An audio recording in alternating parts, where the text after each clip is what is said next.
Read the question carefully. R be an equivalence relation defined on set finite set A. A या सेटवरती R हे relation define केलेलं आहे आणि ते equivalence relation आहे. इक्विव्हॅलन्स आहे म्हणजे ते रिफ्लेक्सिव्ह आहे, ते सिमेट्रिक आहे, ते ट्रान्झिटिव्ह आहे, सगळ्या प्रकारचं आहे. ए या सेटमध्ये n नंबर ऑफ एलिमेंट्स आहेत. तर आर मध्ये किती ऑर्डर्ड पेअर्स असतील असं विचारलंय. n पेक्षा जास्त की n पेक्षा कमी.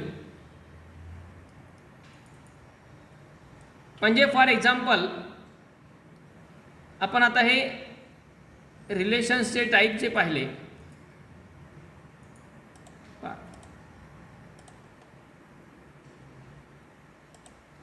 ए हा सेट आहे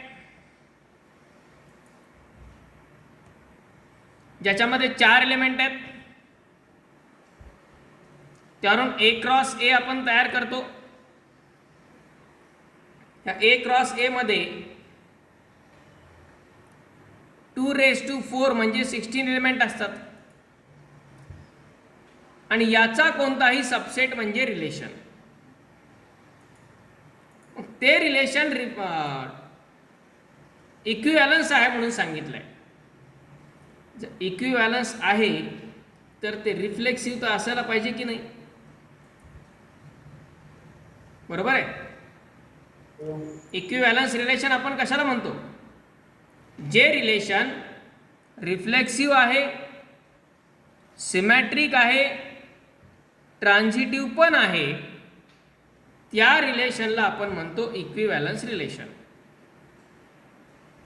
मग रिलेशन जर इक्विव्हॅलन्स आहे तर याचा अर्थ ते रिफ्लेक्सिव्ह पण असणार. आता कुठलंही रिलेशन रिफ्लेक्सिव्ह कधी असतं? रिलेशन रिफ्लेक्सिव्ह असण्याची काय कंडिशन आहे आपल्याकडे? रिलेशन रिफ्लेक्सिव्ह कधी असतं? ए या सेटमध्ये जर 1 2 3 4 हे 4 एलिमेंट आहेत. ए या सेटमध्ये जर 1 2 3 4 हे 4 एलिमेंट आहेत तर ते रिलेशन रिफ्लेक्सिव्ह असण्यासाठी त्याच्यामध्ये 1, 1, 2, 2, 3, 3, 4, हे किमान 4 एलिमेंट तर असायलाच पाहिजेत की नाही? त्याच्याशिवाय त्याला रिफ्लेक्सिव्ह म्हणता येईल का? नाही. बरोबर. म्हणजे जर समजा आपण ए हा कोणताही एक सेट गृहीत धरला की ज्याच्यामध्ये एलिमेंट्स आहेत 3. ए या सेटमध्ये सपोज 3 एलिमेंट आहेत आणि ते एलिमेंट्स आहेत सपोज 1 2 3 किंवा ए बी सी गृहीत धरा तुम्ही काही पण. तर हे रिलेशन आणि याच्यावरती एक रिलेशन डिफाइन केलंय आर. आपल्याला सांगितलंय की ते रिलेशन इक्विव्हॅलन्स आहे. इक्विव्हॅलन्स आहे म्हणजे ते रिफ्लेक्सिव्ह असावंच लागणार, बरोबर. इक्विव्हॅलन्स आहे म्हणजे रिफ्लेक्सिव्ह असावंच लागणार. मग रिफ्लेक्सिव्ह असण्यासाठी कंडिशन काय आहे की त्या रिलेशनमध्ये 1, 1, 2, 2, 3, 3 किमान हे 3 एलिमेंट तर पाहिजेतच की नाही? यातला एक जरी नसला तर ते रिलेशन रिफ्लेक्सिव्ह होतं का? नाही होणार, नाही. बरोबर. यातला एक जण जरी नसला तरी ते रिलेशन रिफ्लेक्सिव्ह होत नाही. पण आपल्याला सांगितलंय की ते रिफ्लेक्सिव्ह आहे. रिफ्लेक्सिव्ह आहे याचा अर्थ त्याच्यामध्ये किमान ह्या 3 जोड्या तरी यायला पाहिजेत. याच्यापेक्षा कमी येऊन चालेल का? नाही. म्हणजे ए या सेटमध्ये जर 3 एलिमेंट असतील तर आर मध्ये हे किमान 3 तरी असणार. 3 पेक्षा जास्त असू शकतील, पण ह्या 3 पेक्षा कमी चालतील का? नाही. नाही. म्हणजेच option A cancel, option C cancel. बरोबर. समजा ए या सेटमध्ये 4 एलिमेंट आहेत, 1 2 3 4. मग अशा वेळी आर मध्ये समजा ए मध्ये हे 4 एलिमेंट आहेत आणि आर मध्ये एवढेच एलिमेंट आहेत. आता हे रिफ्लेक्सिव्ह होईल का बरं? नाही. नाही. नाही होणार. बरोबर आहे. म्हणजे याच्यात 4 आहेत आणि याच्यात 3 आहेत असं होऊ शकतं का रिफ्लेक्सिव्हसाठी? नाही होणार. म्हणजे याच्यामध्ये किमान 4 एलिमेंट तर पाहिजेतच की. आता याच्यापेक्षा जास्त पुढं आणखी काही असूही शकतात. बरोबर. आणि त्यामुळं करेक्ट आन्सर काय येईल? Greater than or equal to. Okay, got this? Yes. Yes, sir. In second one, question is, let X be a family of sets. X be a family of set म्हणजे X मध्ये different set आहेत. And R be a relation on X defined by A is disjoint from B. Defined by A is disjoint from B. Then R is. R हे relation कोणत्या टाईपचे ते विचारलंय. आता इथं option दिलेले आहेत. पहिला ऑप्शन आहे रिफ्लेक्सिव्ह, दुसरा ऑप्शन आहे सिमेट्रिक, तिसरा ऑप्शन आहे अँटी सिमेट्रिक आणि चौथा ऑप्शन आहे ट्रान्झिटिव्ह.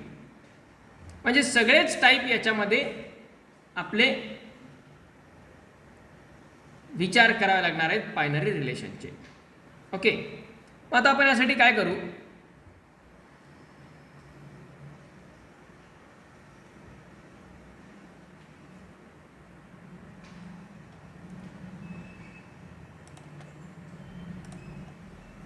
X be a family of sets म्हणजे X मध्ये काही सेट आहेत. X मध्ये सेट कोण कोण आहेत? समजा ए बी सी डी. हे ए बी सी डी जे ते सेट आहेत आणि X हा सेटचा सेट आहे. ओके, कन्फ्युजन नको आहेत. ए हा सेट आहे, कुणी असेल घेणं देणं नाही. ए बी सी डी हे वेगवेगळे सेट आहेत आणि त्या सेटचा एक मोठा सेट आहे आणि तो मोठा सेट म्हणजे X आहे. मग X मध्ये थोडक्यात आपण असं गृहीत धरू की A B C D E वगैरे हे सगळे एलिमेंट आहेत. असे किती जण आहेत काय काही जण घेणे आपल्याला हे दिलेत. ओके, आता आर हे रिलेशन डिफाईन कसं केलं आहे? रिलेशनमध्ये यांच्याच एकमेकांसोबत असलेल्या जोड्या असतात. म्हणजे ए कॉमा ए कॉमा बी आपण लिहूया काही. ए कॉमा ए कॉमा बी, ए कॉमा सी अशा जोड्या घेतल्या. अशाच प्रत्येकासोबत जोडी घ्यायची आहे. किंवा बी कॉमा ए अशी पण जोडी असेल, बी कॉमा सी अशी पण जोडी असेल. ओके, गॉट दिस? आता यामध्ये Yes.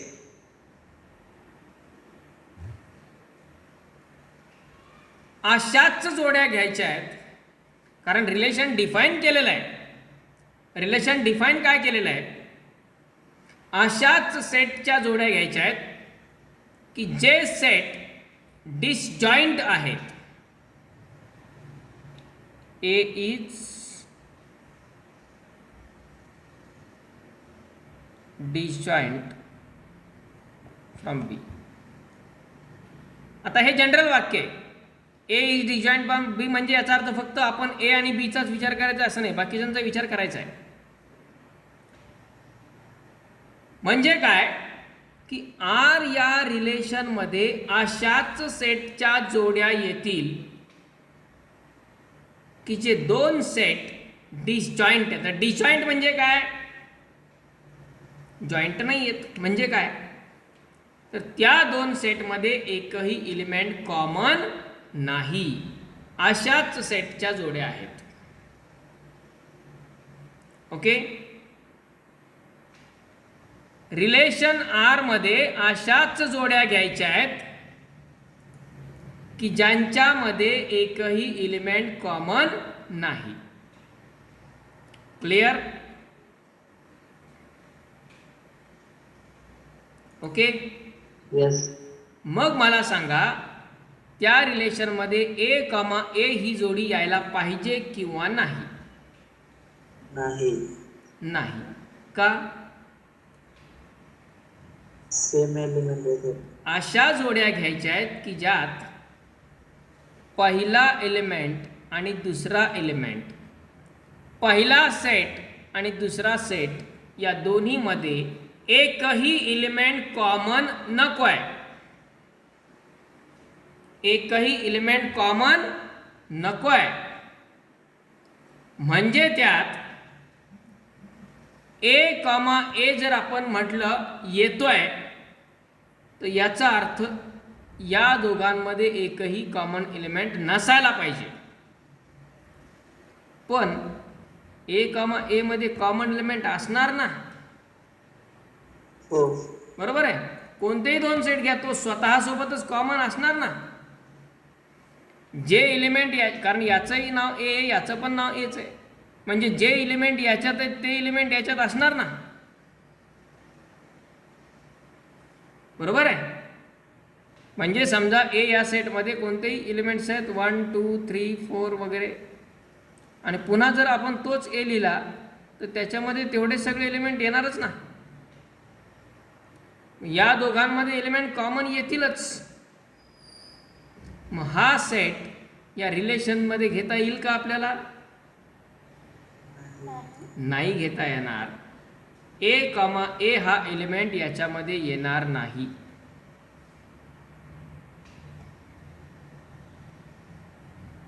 बी कॉमा बी येईल का. सी कॉमा सी येईल का. डी कॉमा डी येईल का. नाही. का येणार नाही ते कळलं.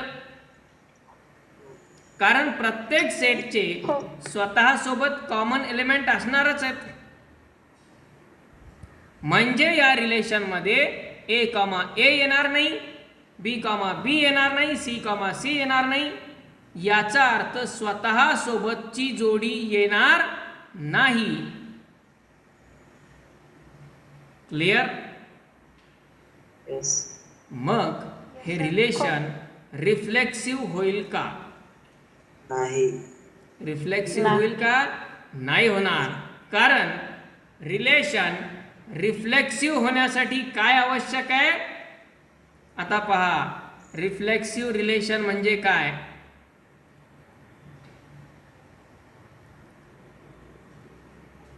ए comma A belongs to R for all A belongs to A. कुठलंही बायनरी रिलेशन रिफ्लेक्सिव्ह आहे असं आपण कधी म्हणणार जेव्हा ए या सेटमधल्या प्रत्येक एलिमेंटची स्वतः सोबतची जोडी त्या आर मध्ये असेल तेव्हाच. रिलेशनला रिफ्लेक्सिव्ह कधी म्हणता येतं जर या आर मध्ये A comma A B comma B C comma C D comma D E comma E हे सगळेच यायला पाहिजेत. आतला एक जरी नसला तरी कामाचं नाही, सगळेच यायला पाहिजेत.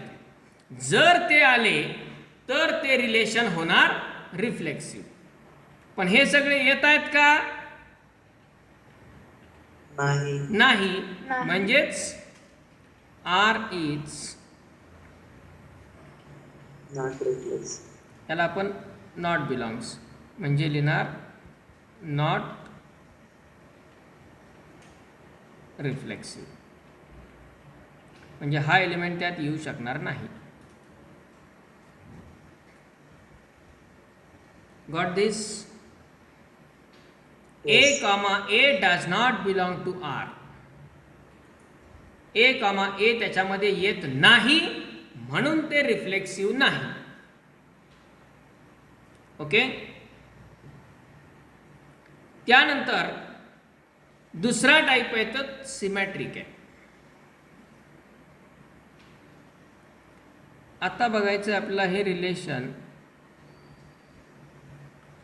सिमेट्रिक असेल किंवा नाही. ते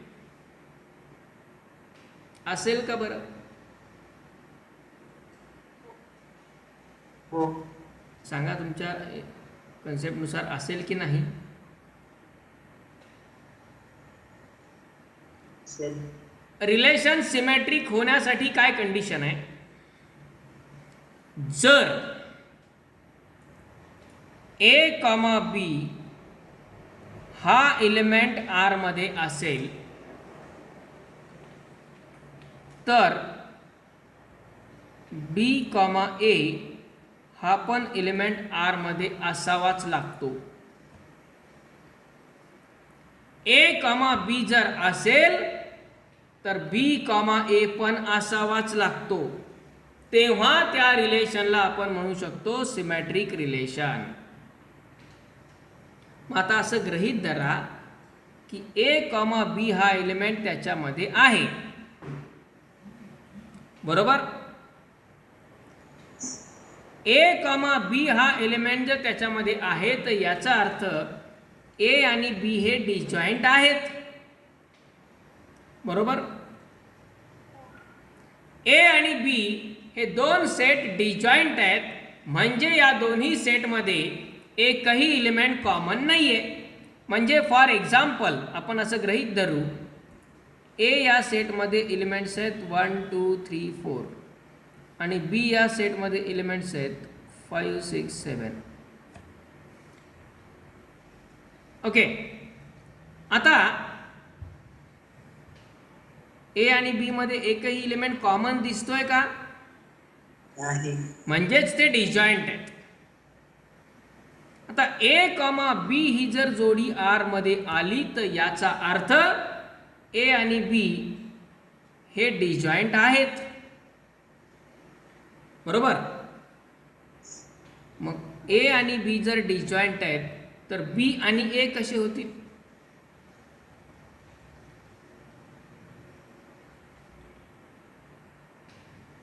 येस, कसे होतात? डिजॉइंटच होणार. ए आणि बी मध्ये एकही कॉमन एलिमेंट नाही असं म्हटलं काय, किंवा बी आणि ए मध्ये एकही एलिमेंट कॉमन नाही असं म्हटलं काय, अर्थ बदलणार आहे का? नाही. अर्थ बदलणार आहे का? नाही. नाही बदलणार. या दोन्हीमध्ये एकही एलिमेंट कॉमन नाहीये. आपण ए आणि बी मध्ये एलिमेंट कॉमन नाही असं म्हटलं काय, किंवा बी आणि ए मध्ये एकही एलिमेंट कॉमन नाही असं म्हटलं काय, अर्थ तर एकच राहील, येस. बरोबर? आणि त्यामुळं जर ए कॉमा बी असेल तर बी कॉमा ए पण असणारच. कारण जर ए आणि बी डिजॉइंट आहेत तर बी आणि ए पण डिजॉइंटच असणार. जर ए आणि बी हे डिजॉइंट आहेत तर बी आणि ए हे पण डिजॉइंट असणार. म्हणजे हे रिलेशन कसं आहे? सिमेट्रिक. बरोबर आहे. आणि हे प्रत्येकासाठी शक्य आहे. प्रत्येक ए कॉमा बी, समजा ए कॉमा सी आहे, ए कॉमा सी आहे याचा अर्थ ए आणि सी, समजा सी ह्या सेटमध्ये एलिमेंट आहेत,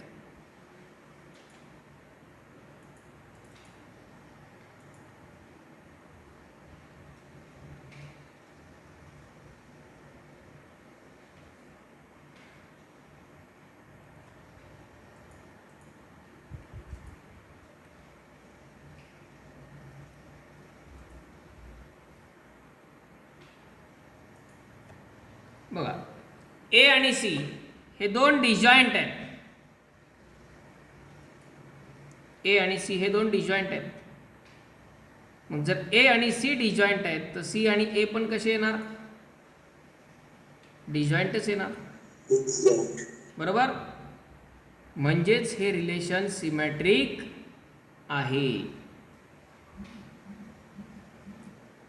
ओके, आता चेक करायचं आपला ट्रान्झिटिव्ह आहे की नाही ते.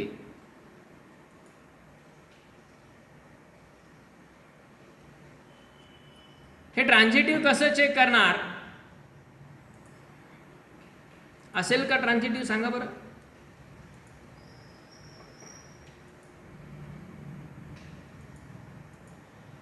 हो नाही. आता फक्त हे एवढेच असेच एक्झाम्पल असतील असं गृहीत धरू नका. हे मी फक्त तुम्हाला फॉर एक्झाम्पल लक्षात येण्यासाठी, डिजॉइंट म्हणजे काय हे लक्षात येण्यासाठी घेतले. यांची नावं A B C D E असे काही असू शकतात, डझंट मॅटर. समजा एक सेट आहे डी, ज्याच्यामध्ये एलिमेंट आहेत 2 4 8 9. ओके, आता बघा ए कॉमा बी येणार का त्या रिलेशनमध्ये? सांगा.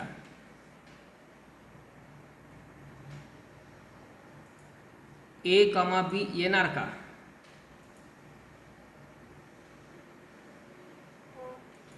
येस. या एक्झाम्पल्सवरून जर आपण विचार केला तर ए कॉमा बी हा त्या रिलेशनमध्ये येईल का?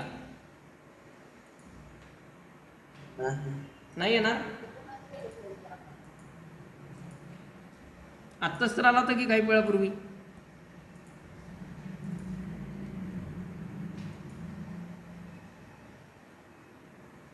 ए कॉमा बी येईल का? यस.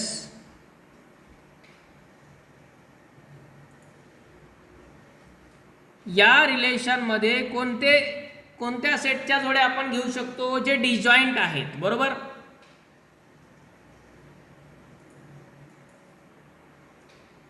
अशा दोन सेटच्या जोड्या आपण याच्यामध्ये घेऊ शकतो जे डिजॉइंट आहेत. डिजॉइंट म्हणजे काय हे क्लिअर झालंय का आधी? डिजॉइंटची कन्सेप्ट आपली क्लिअर आहे. डिजॉइंट म्हणजे असे सेट की ज्यांच्यात एकही एलिमेंट कॉमन नाही. मग आता ए आणि बी ह्या दोन सेटमध्ये एखादा एलिमेंट कॉमन आहे का? मग ही जोडी आर या रिलेशन मध्ये येईल का? येणार. म्हणजे ए कॉमा बी हा आर मध्ये आहे. आता बी कॉमा डी हा येईल का बघा? बी कॉमा डी हा येईल का? येईल का? कारण बी आणि डी हे दोन्ही पण डिजॉइंट आहेत, बरोबर. या दोन्हीत पण एकही एलिमेंट कॉमन नाहीच आहे ना. ए कॉमा डी हा येईल का? नाही. येईल का? नाही. नाही का? सेम एलिमेंट्स आहेत. त्या दोन्हीमध्ये कॉमन एलिमेंट आहेत 2 आणि 4. बरोबर आहे. याचा अर्थ A, B आहे, B, D पण आहे. हे दोघं डिजॉइंट आहेत, हे दोघं डिजॉइंट आहेत. पण हे दोघं डिजॉइंट असतील का? असतीलच असं आहे का? नाही. बरोबर. मग हे रिलेशन ट्रान्झिटिव्ह होईल का?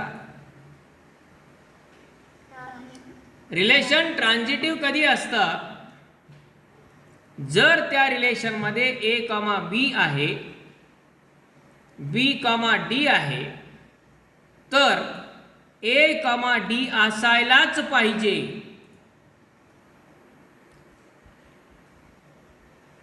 ओके.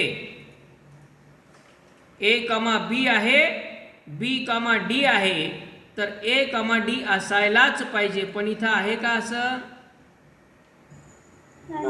नाही. कारण A आणि B डिजॉइंट आहेत, B आणि D डिजॉइंट आहेत. पण A आणि D डिजॉइंट आहेत का? नाही. म्हणजे हे रिलेशन ट्रान्झिटिव्ह नाही. ओके. आता सिमेट्रिक आहे म्हटल्यानंतर अँटी सिमेट्रिकचा प्रश्नच नाही. बरोबर. जे रिलेशन सिमेट्रिक आहे ते अँटी सिमेट्रिक कसं होईल? नाही होणार.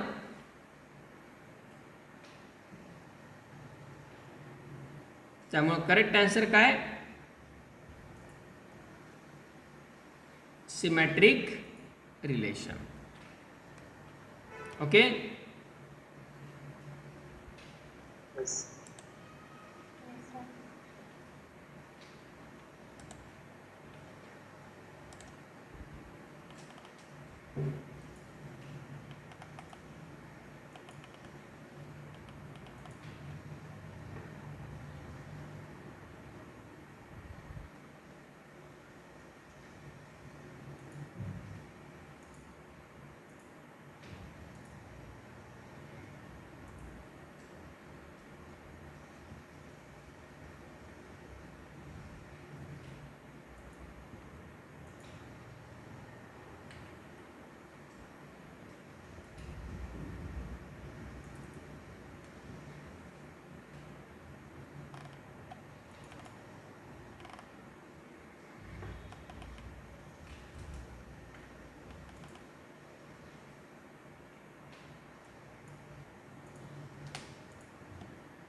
आता बघा, एकाच क्वेश्चनमध्ये आपण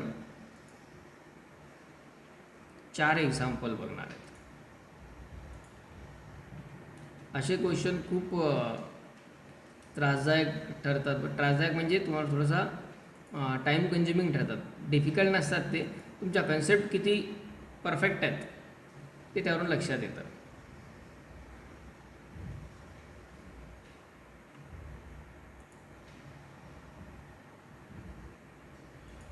पहा, क्वेश्चन घ्या.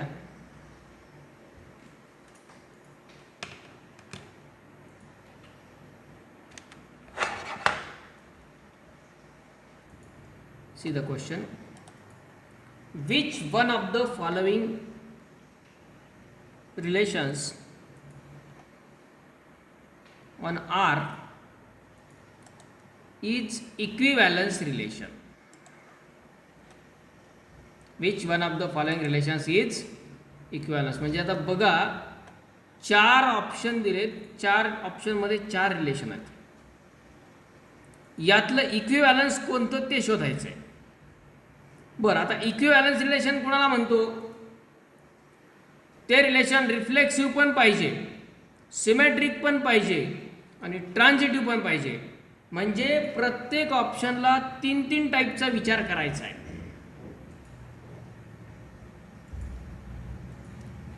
कारण इक्विव्हॅलन्स असं डायरेक्ट टाईप सांगताच येत नाही. इक्विव्हॅलन्स होण्यासाठी त्याला काय लागतं? ते रिलेशन रिफ्लेक्सिव्ह पाहिजे, सिमॅट्रिक पाहिजे, ट्रान्झिटिव्ह पण पाहिजे. म्हणजे त्याच्यासाठी 3 टाईपचा विचार करावा लागतो. आता इथं प्रत्येक ऑप्शनला 3 टाईपचा विचार करायचा आहे. नशिबावरच डिपेंड आहे सगळं. पहिल्याच ऑप्शनमध्ये लागलं तर ठीक, नाही तर दुसरं चेक करावं लागतंय, तिसरंही चेक करावं लागतंय, किमान 3 तर चेक करावं लागतील. 3ही जर नाही आले तर मग चौथा, असं आपण म्हणू शकतो. आता बघा, या क्वेश्चनमध्ये अजून थोडंसं जास्त क्लिअर होईल तुमच्या concepts.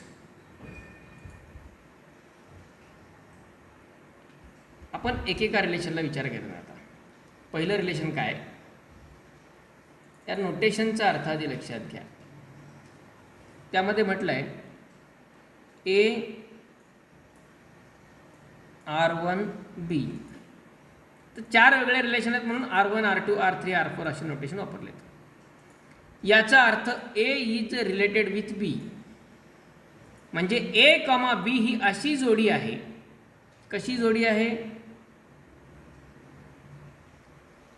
Modulus A equal to modulus B. Modulus A equal to modulus B. Okay. आपण वाटल्यास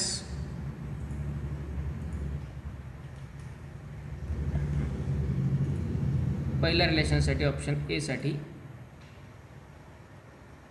A R1B implies modulus A equal to modulus B.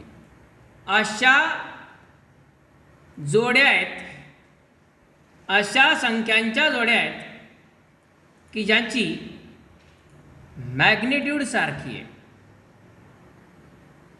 Magnitude सारखी आहे. मॉड्युलसचा अर्थ माहिती आहे ना, मॅग्निट्यूड. हो. म्हणजे थोडक्यात आपण काय करू, याला फक्त नॅचरल नंबर चांगल्या चांगल्या संख्याच घेऊ, फ्रॅक्शन वगैरे काही याला लोड घ्यायची गरज नाही. म्हणजे थोडक्यात R1 हे जर रिलेशन आपण घेतलं, आता ए हा सेट कोण घ्यायचा आहे काय काही दिलेलं नाही आहे. इन जनरल आपल्याला विचारलं आहे कोणत्याही रिअल नंबरसाठी. म्हणजे थोडक्यात modulus A equal to modulus B पाहिजे. यात अशाच जोड्या घेता येतील की ज्या दोन संख्यांची मॅग्निट्यूड सारखी आहे. म्हणजे त्यात आपण 1,1 घेऊ शकतो. Yes or no? येस. हां. 1,-1 घेऊ शकतो का? नाही. येस. येस घेऊ शकतो. -1 ची मॅग्निट्यूड किती? मॉड्युलस किती? 1. मॉड्युलसचा अर्थ माहिती आहे आपल्याला? काय काम करतो मॉड्युलस? निगेटिव्ह साइन कॅन्सल होते. निगेटिव्ह साईन कॅन्सल होतो म्हणजे तो त्याची मॅग्निट्यूड देतो, म्हणजेच त्याची पॉझिटिव्ह व्हॅल्यू देतो. ॲब्सोल्यूट व्हॅल्यू त्याला म्हटलं जातं. -1 ची मॅग्निट्यूड किती? 1. -3 ची मॅग्निट्यूड किती? S3. -4 ची मॅग्निट्यूड किती? 4. 5 ची मॅग्निट्यूड किती? 5. आता मायनसचा प्लस होतो म्हणजे प्लसचा मायनस होत नाही. जो पॉझिटिव्ह आहे तो पॉझिटिव्हच राहणार, पण जो निगेटिव्ह आहे त्याची पण मॅग्निट्यूड पॉझिटिव्ह असते. 1 ची मॅग्निट्यूड किती? 1च. 1,-1 हा एलिमेंट त्यात येईल का नाही येणार? येस. त्यानंतर मग -1,1 हा येईल का नाही? येईल. येईल. -1,-1 हा येईल का नाही? बरोबर आहे. 2,2 येईल का नाही? 2, -2 किंवा -2,2 येईल का नाही? येईल. हो 2,3 येईल का नाही?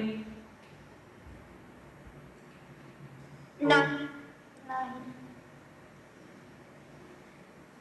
येईल का नाही? नाही येस ऑर नो? हां, Yes. येईल. No. अशाच जोड्या घ्यायच्या आहेत की ज्यांची मॅग्नेट्यूड सारखी आहे. 2 ची मॅग्नेट्यूड किती आहे? 2 आणि 3 ची मॅग्नेट्यूड किती? 3 मग ते 2 आणि 3 सारखे आहेत का? नाही येईल का हा एलिमेंट मग? नाही नाही येणार. येईल का? नाही नाही. 2, -2 हा येईल का? हो हो येईल. -2, -2 हा येईल का? हो हो बरोबर. म्हणजे काय येत आहेत आणि काय नाही येत आहेत एलिमेंट हे कळतंय का? हो आधी त्या रिलेशनमध्ये कोणकोणत्या जोड्या येतील ते आपल्या डोक्यामध्ये फिक्स पाहिजे आणि त्यावरून मग टाईपचा विचार करायचा आहे. याच्यामध्ये 3,4 येईल का? नाही नाही. 4,5 येईल का? नाही नाही. 1,5 येईल का? नाही नाही. 3,-3 येईल का? हो हो येईल. गेटिंग दिस? आता संख्या तर खूप आहेत, इन्फायनाईट आहेत, सगळ्याच नाही लिहित बसायच्या. आपल्याला फक्त एकदा आयडिया यायला पाहिजे की याच्यात कोण येणार आणि कोण नाही येणार. क्लिअर? Yes. असं नाही की फक्त इंटिजर नंबरच घ्यायचे आहेत, त्याच्यात रिअल पण येतील, फ्रॅक्शनल पण येतील, कुणी असू द्या, फक्त असे पाहिजेत की ज्यांची मॅग्नेट्यूड सारखी आहे. ओके. मग आता मला सांगा, हे रिलेशन रिफ्लेक्सिव्ह होईल किंवा नाही? होईल येस,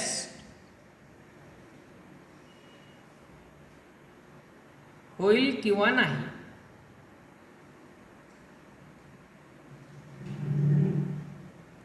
रिफ्लेक्सिव्ह होण्यासाठी काय आवश्यक आहे? Same element. A, हा एलिमेंट या R मध्ये असायला पाहिजे, R1 मध्ये. तर A, जर त्या R1 मध्ये आहे तर याचा अर्थ याची मॅग्नेट्यूड आणि याची मॅग्नेट्यूड सारखी पाहिजे. असते का?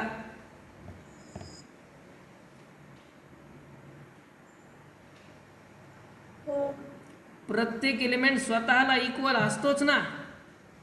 हो आपण 1 = 1 लिहू शकतो, 2 = 2 लिहू शकतो, -1 = -1 लिहू शकतो. बरोबर आहे?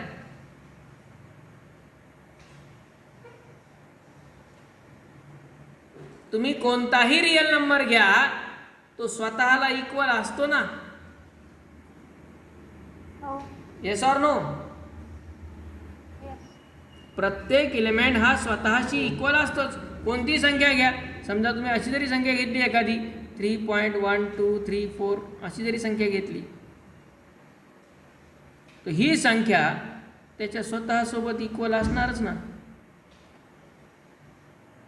बरोबर? हो म्हणजे याची मॅग्नेट्यूड याची मॅग्नेट्यूड सारखी येणारच ना. बरोबर आहे का? किंवा 5 = 5 असतोच की. कुठलीही संख्या, कोणताही रिअल नंबर घ्या, तो स्वतःशी इक्वल असतोच. आणि त्यामुळं प्रत्येक रिअल नंबरची जोडी स्वतःसोबतची या R1 मध्ये येईलच की. बरोबर? म्हणजे हे रिलेशन रिफ्लेक्सिव्ह आहे. Yes or no? आहे. Yes. बरोबर. का आहे? कारण प्रत्येकाची स्वतः सोबतची जोडी त्यात येणारच आहे. प्रत्येकाची स्वतः सोबतची जोडी त्यात येणारच आहे. कारण प्रत्येक एलिमेंटची मॅग्निट्यूड स्वतःला इक्वल असतेच. ए इक्वल टू ए असतोच. त्यामुळे हे रिलेशन रिफ्लेक्सिव्ह आहे. आता आपल्याला बघायचं हे रिलेशन सिमेट्रिक आहे का.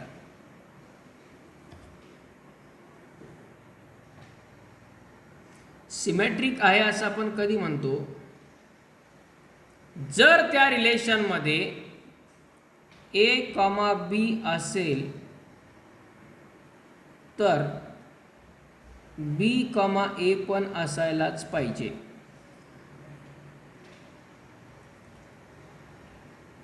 आता पहा, ए कॉमा बी आहे म्हणजेच ए आणि बी ची मॅग्निट्यूड सारखी आहे. बरोबर. मग जर ए आणि बी ची मॅग्निट्यूड सारखी असेल तर बी आणि ए ची मॅग्निट्यूड काय वेगवेगळी होईल?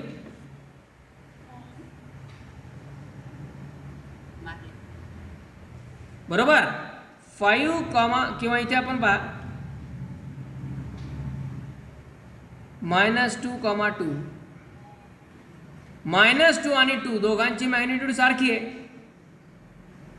मग 2 आणि -2 दोघांची पण मॅग्निट्यूड सारखीच येणार. म्हणजे थोडक्यात याला mod A equal to mod B लिहिलं काय किंवा mod B equal to mod A लिहिलं काय, फरक पडतो का काही इक्वल टूच्या चिन्हामुळं? इक्वल टूच्या चिन्हामुळं काही फरक पडतो का? नाही. म्हणजेच प्रत्येक ए कॉमा बी साठी बी कॉमा ए असणारच आहे. म्हणजे हे रिलेशन सिमेट्रिक आहे. हे रिलेशन सिमेट्रिक आहे. बरोबर. आता बघायचंय ट्रान्झिटिव्ह.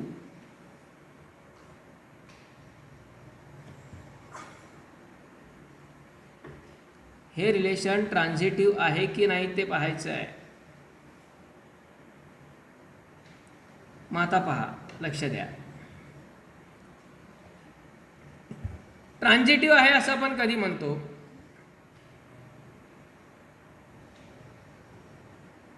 ए कॉमा बी असेल आणि बी कॉमा सी पण असेल तर ए कॉमा सी पण असायलाच पाहिजे. त्या रिलेशनला ट्रान्झिटिव्ह कधी म्हणणार आपण? जर त्यात ए कॉमा बी आहे, बी कॉमा सी पण आहे, हे दोघं जण जर असतील तर ए कॉमा सी पण असायलाच पाहिजे. आपण बघूया चेक करून. कसं चेक करणार पहा. ए कॉमा बी त्यात आहे, याचा अर्थ ए आणि बी ची मॅग्निट्यूड सेम आहे. बरोबर आहे का? हो. ए कॉमा बी त्यात आलाय याचा अर्थ ए आणि बी ची मॅग्निट्यूड तर सारखी आहे. क्लिअर? समजा बी कॉमा सी पण त्यात आहे तर याचा अर्थ बी आणि सी ची पण मॅग्निट्यूड सारखीच आहे. बरोबर. मग जर ए आणि बी ची मॅग्निट्यूड सारखी असेल, बी आणि सी ची मॅग्निट्यूड सारखी असेल तर ए आणि सी ची मॅग्निट्यूड काय वेगवेगळी येणार आहे का? नाही. बरोबर आहे. कारण हे दोन इक्वल आणि हे दोन इक्वल, पहिला आणि दुसरा इक्वल, दुसरा आणि तिसरा इक्वल. तर याचा अर्थ पहिला आणि तिसरा पण कसा असेल?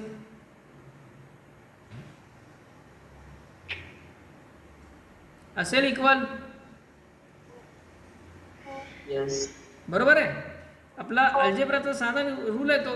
ए इक्वल टू बी असेल, बी इक्वल टू सी असेल तर ए इक्वल टू सी असतोच. बरोबर. म्हणजे जर हे दोन असतील तर mod A equal to mod C पण येणारच. Modulus A equal to modulus C येणारच. म्हणजे ए कॉमा सी हा पण एलिमेंट आर मध्ये असणार. आणि याचा अर्थ हे रिलेशन कसं आहे? ट्रान्झिटिव्ह आहे. ओके. म्हणजेच हे रिलेशन रिफ्लेक्सिव्ह आहे, सिमॅट्रिक आहे आणि ट्रान्झिटिव्ह पण आहे. आणि जे रिलेशन या तीनही टाईपचं असतं त्या रिलेशनला काय म्हणतो आपण? Equivalence. Equivalence relation. म्हणजे ऑप्शन ए मधलं जे रिलेशन आहे ते कसं रिलेशन आहे? इथंच आन्सर मिळालं. Equivalence. बाकीचे ऑप्शन्स चेक करण्याची गरज नाही. पण आपला ते चेक करायचे प्रॅक्टिससाठी. कारण इथं क्वेश्चन असा विचारलाय, कदाचित पुन्हा क्वेश्चन वेगळा असू शकतो. त्यामुळे बाकीचे सुद्धा का नाहीत तेही आपल्याला कळायला पाहिजे. ओके. आधी हा पार्ट लिहून घ्या. तो रफ सारखा दिसतोय, रफ वर्किंग सारखा दिसतोय, पण लिहून ठेवा नोट डाऊन करून, की तुम्हाला ज्यावेळेस तुम्ही रिवाईज कराल त्यावेळेस रेफरन्स येण्यासाठी की नेमकं इथं काय केलंय त्यासाठी. सेकंड ऑप्शन मधलं रिलेशन पहा. आता हे चारही ॲट ए टाइम पाहिले की बऱ्याच कन्सेप्ट क्लिअर होऊन जातात. सेकंड ऑप्शनमध्ये ए आणि बी मध्ये काय रिलेशन आहे?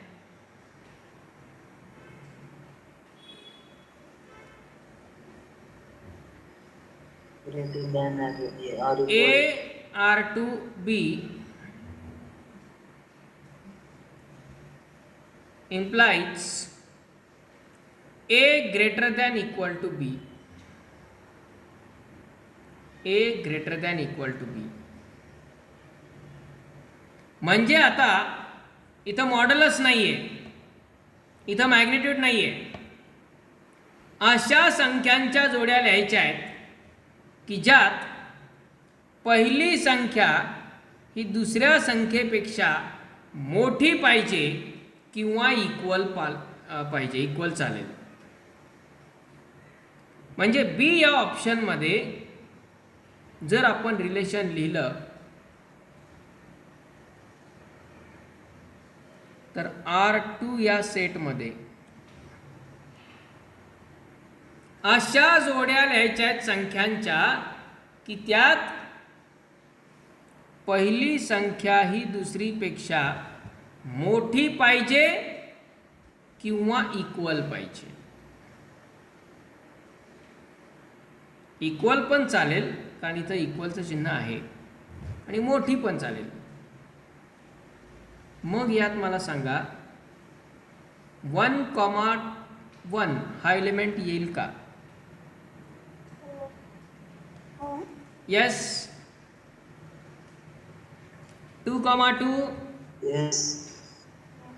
येईल. 3,3 येईल. 4,4 हो. येईल. म्हणजे इक्वल वाले सगळेच कोणतीही संख्या असेल तर येणारच. बरोबर. 1,2 येईल यात? नाही नाही. नाही नाही का? पहिली संख्या दुसऱ्यापेक्षा लहान पाहिजे, सॉरी मोठी पाहिजे. पहिली संख्या दुसऱ्यापेक्षा मोठी पाहिजे. म्हणजे 1,2 येईल का नाही? नाही. नाही. 2,4 नाही. 1,4 हे 2,1 येईल. 3,1 येईल. 3,2 बरोबर आहे. म्हणजे कोण येतील आणि कोण नाही हे कळलं. आता बघा टाईप वरती विचार कसा करायचा आहे. पहिला रिफ्लेक्सिव्ह, A, असतील का? हो. येस. हो. कारण इथं इक्वल संख्या चालत आहेत. पहिला आणि दुसरा इक्वल चालतोय म्हणजे A, येणार. A, येणार म्हणजे पहिली संख्या आणि दुसरी संख्या जर सारखी असेल तर ती जोडी याच्यामध्ये येतीये. याचाच अर्थ हे रिलेशन रिफ्लेक्सिव्ह आहे. बरोबर. आता पहा सिमेट्रिक. सिमेट्रिक होईल का हे? नाही. सिमेट्रिक होईल का? नाही. नाही का? नाही. नाही होणार का? कारण A, B जर असेल तर B, A पण असायला पाहिजे. पण असं होईल का? 2,1 आहे तर 1,2 येईल का त्यात? नाही. कारण का? पहिली संख्या दुसऱ्यापेक्षा मोठी पाहिजे. मग A जर B पेक्षा मोठा आहे तर B पण A पेक्षा मोठाच, असं होईल का? होईल का असं? नाही. नाही. ही जोडी आहे याचा अर्थ A हा B पेक्षा मोठा आहे. ही जोडी आहे याचा अर्थ A हा B पेक्षा मोठा आहे.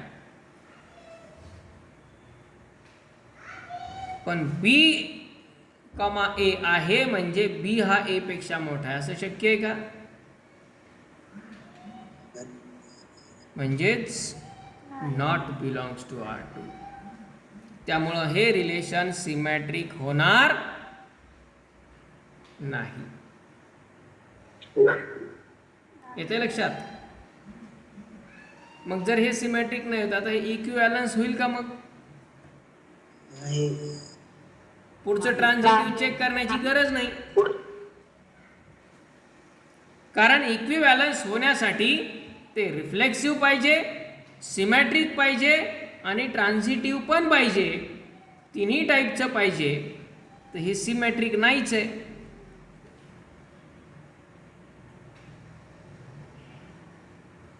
ओके. आता एक्सप्लेनेशन मी जास्त देतोय पण याला ॲक्च्युअली एवढा विचार करायला वेळ लागत नाही. तुम्ही स्वतः विचार करून बघा. खूप पटापट तुम्ही विचार करू शकता. A मोठा आहे B पेक्षा. मग ह्याच्यामध्ये इंटरचेंज पॉसिबल आहे का? थोडक्यात रिफ्लेक्सिव्हमध्ये काय चेक करायचा? सारखे सारखे येऊ शकतात का? सिमेट्रिकमध्ये अदला बदल पॉसिबल आहे का? ओके. पण तरीही आपण चेक करू ट्रान्झिटिव्ह आहे की नाही. ते असेल की नाही सांगा बरं.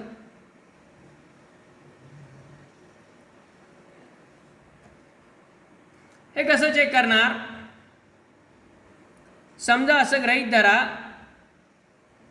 A, B त्याच्यामध्ये आहे आणि B, C पण आहे. हे याच प्रकारे वर्किंग करायचं. हे वर्किंग लिहिता येत नाही आहे, फक्त ते एक्सप्लेनेशन पॉसिबल आहे. सर.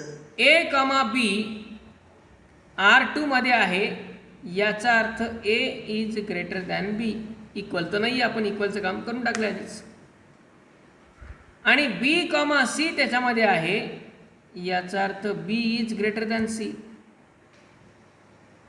मग मला सांगा, ए जर बी पेक्षा मोठा आहे आणि बी जर सी पेक्षा मोठा आहे, तर ए हा सी पेक्षा लहान होईल का? नाही, मोठाच असणार. बरोबर आहे. हे सेट लिहायचं वगैरे हे प्रत्येक वेळी गरज नाही अशा, ते तुमच्या लक्षात येण्यासाठी मी लिहितो आहे. सगळ्या गोष्टी तुम्ही जनरलायझेशनवरून सुद्धा करू शकता. ए जर बी पेक्षा मोठा आहे, बी जर सी पेक्षा मोठा आहे, तर ए हा सी पेक्षा मोठा असणार ना. म्हणजेच त्यात ए कॉमा सी ही पण जोडी येणार. याचा अर्थ हे ट्रान्झिटिव्ह आहे. हे रिलेशन ट्रान्झिटिव्ह आहे. ओके. पण सिमेट्रिक नाही आहे, म्हणून त्याला इक्विव्हॅलन्स म्हणता येईल का? नाही म्हणता येणार. त्यामुळे हे आपला आन्सर होणार नाही. आपला आन्सर आपला ऑलरेडी मिळाला आहे, पण आपण त्याचा टाईप कुठला आहे तो चेक करतोय. एकाच क्वेश्चनमध्ये 4 एक्झाम्पल आपल्याला कव्हर होत आहेत. म्हणजे R2 हे रिलेशन रिफ्लेक्सिव्ह आहे, ट्रान्झिटिव्ह आहे, पण सिमेट्रिक नाही. ओके. आता पहा थर्ड रिलेशन R3. आता आपण काय करू, हे काहीच न लिहिता बघूया लक्षात येतं का ते.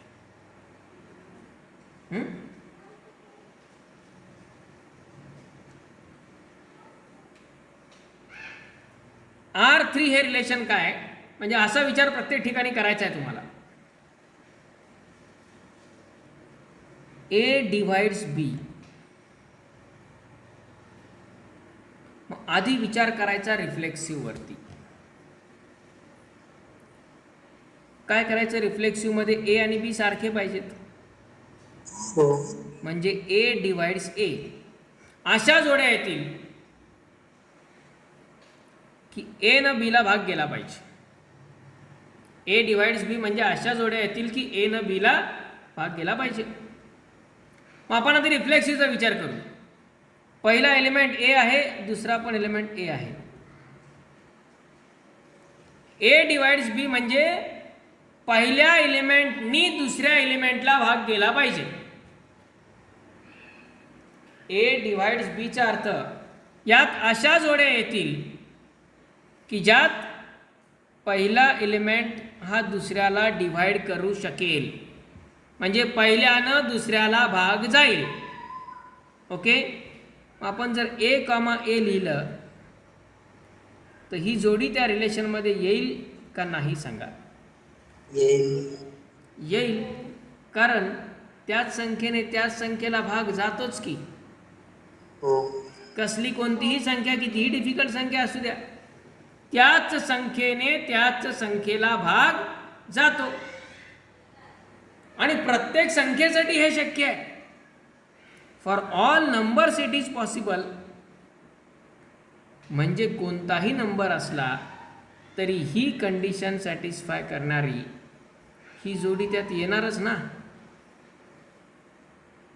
बरोबर. म्हणजे हे रिलेशन रिफ्लेक्सिव्ह आहे.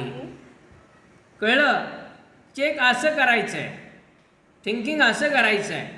त्यामुळे हे क्वेश्चन जर आपण नीट पाहिले तर याला रायटिंग काहीच नाही ॲक्च्युअली, फक्त थिंकिंगवरचे क्वेश्चन आहेत. अशा जोड्या की ज्यात पहिल्यानं दुसऱ्याला भाग गेला पाहिजे. मग त्यात अशा जोड्या तर येणार ना, कारण त्याच संख्येनं त्याच संख्येला भाग जातोच. म्हणजे हे रिलेशन रिफ्लेक्सिव्ह आहे. ओके. आता चेक करायचं सिमेट्री. सिमेट्रीसाठी काय असतं, जर ए कॉमा बी असला तर बी कॉमा ए पण पाहिजे. याचा अर्थ आदला बदल केलेली चालतीये का? म्हणजे काय, ती कधी चालणार?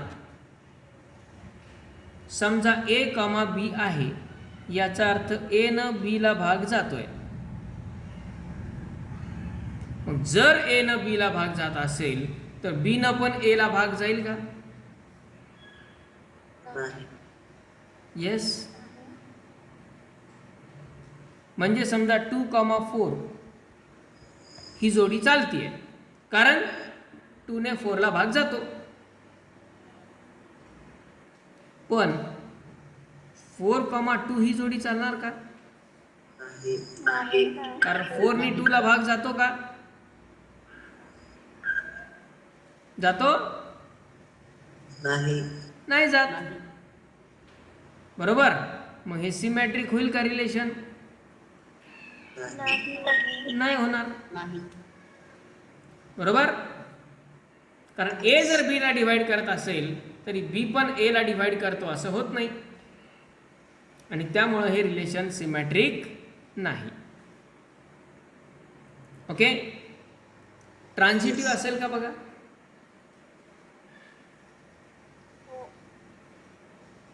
तर ट्रान्झिटिव्ह होण्यासाठी काय आवश्यक आहे बघा. ए कॉमा बी आहे म्हणजे ए न बी ला भाग जातो. ए कॉमा बी आहे म्हणजे ए न बी ला भाग जातो. बरोबर. बी कॉमा सी आहे म्हणजे बी न सी ला भाग जातो. मग ए न सी डिवाइड होईल का? हो. येस, होणारच. बरोबर आहे. ए जर बी चा फॅक्टर आहे, बी जर सी चा फॅक्टर आहे, तर ए हा सी चा फॅक्टर येणारच. बरोबर. समजा 2,4 आहे, 4,8 आहे, म्हणजे 2 न 4 ला भाग जातो, 4 नी 8 ला भाग जातो, 2 न 8 ला भाग जाणारच ना. बरोबर. म्हणजे हे रिलेशन R3 जे आहे ते रिफ्लेक्सिव्ह आहे, सिमेट्रिक नाही, ट्रान्झिटिव्ह आहे. ओके. आता राहिला ऑप्शन 4. 4 मध्ये रिलेशन काय? ए इज लेस दॅन बी. 4 मध्ये रिलेशन काय? ए इज लेस दॅन बी. म्हणजे अशा जोड्या घ्यायच्या आहेत की पहिली संख्या दुसऱ्या संख्येपेक्षा लहान पाहिजे. इथं इक्वलचं चिन्ह दिलंय का? नाही. नाही. मग हे रिफ्लेक्सिव्ह होईल का? नाही. नाही. झालं. रिफ्लेक्सिव्ह तर कॅन्सल. बरोबर. हे सिमेट्रिक होईल का सांगा बरं? नाही. नाही. कारण ए जर बी पेक्षा लहान असेल तर बी हा ए पेक्षा लहान होईल का? नाही. ते ह्याच्यासारखंच आहे. म्हणजे हे रिफ्लेक्सिव्ह पण नाहीये, सिमेट्रिक पण नाहीये. ट्रान्झिटिव्ह होईल का? ट्रान्झिटिव्ह होईल? येस, ट्रान्झिटिव्ह होणार. ट्रान्झिटिव्ह होणार कारण ए जर बी पेक्षा लहान आहे, बी जर सी पेक्षा लहान आहे, तर ए हा सी पेक्षा लहान असणारच ना. हो. म्हणजे हे ट्रान्झिटिव्ह आहे, पण सिमेट्रिक नाही आणि रिफ्लेक्सिव्ह पण नाही. ओके. गॉट दिस? येस. Yes, sir.